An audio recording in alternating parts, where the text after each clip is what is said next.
Good morning बच्चों। सुबह के 4 बज गए हैं। मैं डॉक्टर कल्पना चौहान एक बार फिर आप सभी का स्वागत करती हूँ डॉक्टर कल्पना अकेडमी की ऑनलाइन क्लासेस में। प्यारे बच्चों, हमने पहले टॉपिक पढ़े थे longitude, latitude, rotation of earth, revolution of earth.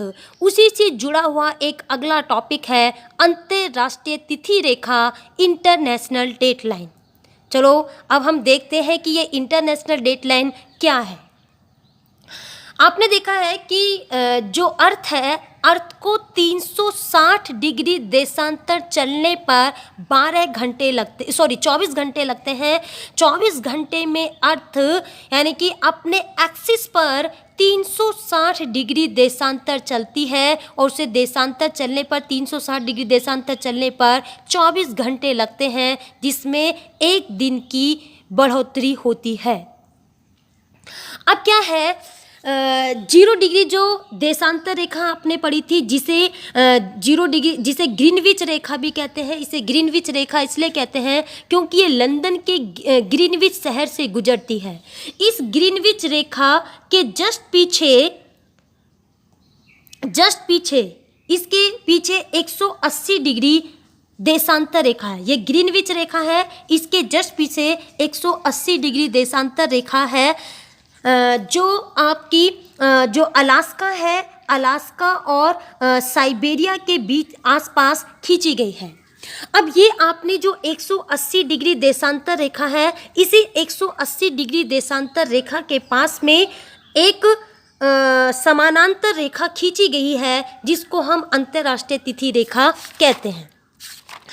180 degree जो 180 डिग्री जो अंतर्राष्ट्रीय तिथि रेखा है, इसका निर्धारण करने के लिए 1884 में संयुक्त राज्य अमेरिका के वॉशिंगटन डीसी में एक अंतर्राष्ट्रीय कॉन्फ्रेंस का आयोजन किया गया, जिसमें इस अंतर्राष्ट्रीय तिथि रेखा को प्रशांत महासागर में खींचा गया।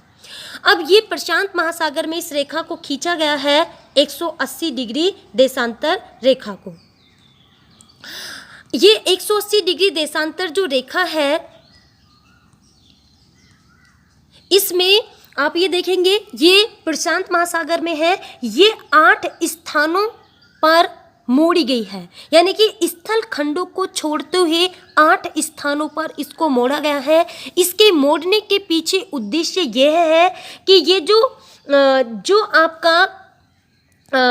आपके द्वीप हैं, या किसी देश में या किसी द्वीप में 2 डेट से बचाने के लिए इसे टेढ़ी मेढ़ी खींचा गया है। और टेढ़ी मेढ़ी खींचने के चक्कर में इसे 8 स्थानों पर, आप देखेंगे इसे 8 स्थानों पर इस तरीके से मोड़ा गया है। 8 स्थानों पर इस तरीके से मोड़ा गया है, जो प्रशांत महासागर में खींची गई है।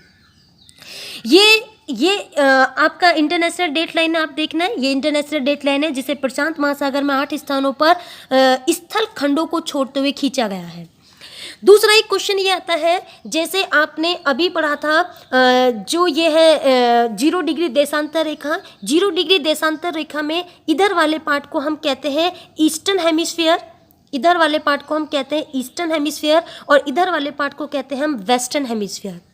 यानी कि जो अर्थ ईस्ट टू वेस्ट मूवमेंट कर रही है, तो इधर ईस्टर्न हेमिस्फीयर और इधर क्या होता है, वेस्टर्न हेमिस्फीयर है, और ये 0 डिग्री देशांतर रेखा है। लेकिन जो ये आपका इंटरनेशनल डेटलाइन है, इस इंटरनेशनल डेटलाइन में आपका जो इंटरनेशनल डेटलाइन है, इसमें इधर की साइड होगा वेस्टर्न हेमिस्फीयर और इधर की साइड होगा ईस्टर्न हेमिस्फीयर, यानी कि इधर पश्चिमी गोलार्ध और इधर आपका पूर्वी गोलार्ध होता है। एक क्वेश्चन और है कि जो 180 डिग्री देशांतर रेखा है, वो 2 नहीं है, वो 1 है। यानी कि 180 डिग्री 2 नहीं है, वो 1 है। आप जब ग्लोब में देखेंगे तो ग्लोब में देखने से आपको पता चलेगा वो 1 है, तो इसलिए ये पैरेलल खींची गई है। एक क्वेश्चन और है कि जो ये 180 डिग्री रेखा के जो सबसे नज़दीक है, वो जो बेरिंग जल संधि पड़ती है, वो अंतर्राष्ट्रीय तिथि रेखा के सबसे नज़दीक पड़ती है 180 डिग्री। अब इसमें ये सारी चीज़ें होगी हैं। अब क्या होता है कि ये अगर हमने ये देखा कि ये आपका वेस्टर्न हेमिस्फीयर है, ये आपका ईस्टर्न हेमिस्फीयर है। अगर हम वेस्टर्न हेमिस्फीयर से ईस्टर्न हेमिस्फीयर में जाते हैं तो 1 दिन की बढ़ोतरी होती है।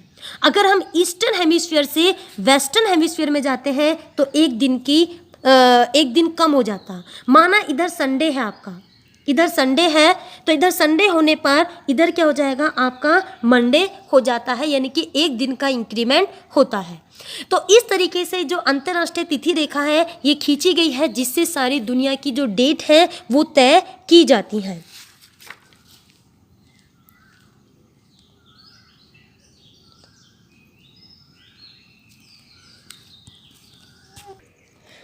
उम्मीद करती हूँ कि आप सभी ने वीडियो ध्यानपूर्वक सुनी होगी और देखी होगी। कोई प्रॉब्लम है तो कमेंट बॉक्स में दीजिए। धन्यवाद।